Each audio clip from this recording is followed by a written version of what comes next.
செய்தியை பார்த்து வருகிறோம். காற்றழுத்த தாழ்வு மண்டலம் காரணமாக சென்னையில் அடுத்த 2 நாட்களுக்கு மழை நீடிக்கும் என தனியார் வானிலை ஆய்வாளர் பிரதீப் ஜான் தெரிவித்திருக்கிறார். காற்றழுத்த தாழ்வு மண்டலம் காரணமாக சென்னையில் 2 நாட்களுக்கு மழை நீடிக்கும் என தெரிவிக்கப்பட்டிருக்கிறது.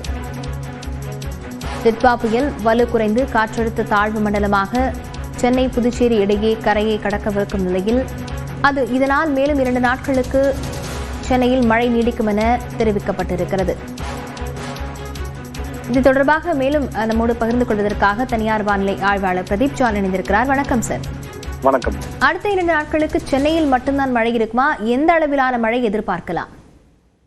இப்ப பாத்தீங்கன்னா இந்த டிட்வா புயலானது வலுவிழந்த நிலையில ஒரு டீப் டிப்ரெஷன் ஒரு டிப்ரெஷன் கேட்டகரியில நமக்கு சென்னைக்கு அருகே நம்ம இருக்கிறத பாக்குறோம்.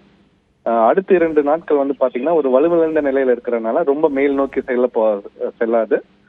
இது சென்னைக்கு உள்ள அருகில் உள்ள கடலிலே அடுத்த 36 மணி நேரம் கிட்டத்தட்ட 48 மணி நேரம் அங்க இருக்கிறதுக்கான வாய்ப்பு இருக்கிறது நம்ம பாக்குறோம். மேலும் வலுவிழந்து ஒரு டிப்ரெஷனாக மாறி நமக்கு அங்க இருக்கும் பாக்குறோம். அப்படி பட்சத்துல பாத்தீங்கன்னா இந்த கனமழையானது பாத்தீங்கன்னா இன்று காலையே பாத்தீங்கன்னா இந்த டிப்ரெஷனோட வடப்பகுதி, அதாவது நார்தர்ன் சைடு ஆஃப் டிப்ரெஷன் பாத்தீங்கன்னா மலை மேகங்கள் உருவானதை பார்த்தோம்.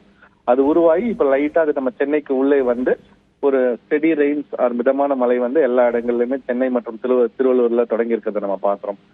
இன்று பாத்தீங்கன்னா சென்னையை சுத்தி உள்ள பகுதிகள், சென்னை, திருவள்ளூர், காஞ்சிபுரம் மற்றும் பகுதிகளில் நமக்கு ஈவன் செங்கல்பட்டு கூட எடுத்துக்கலாம். இந்த மாதிரி பகுதியில இன்று நல்ல மழை பெய்யறதுக்கான வாய்ப்பு இருக்கிறத பாக்குறோம்.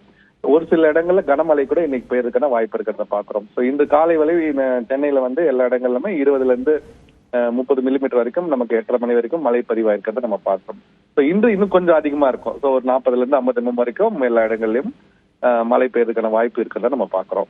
இது இல்லாமல் அதோட இன்ஃப்ளோ பேண்ட் நம்ம சொல்லுவோம்.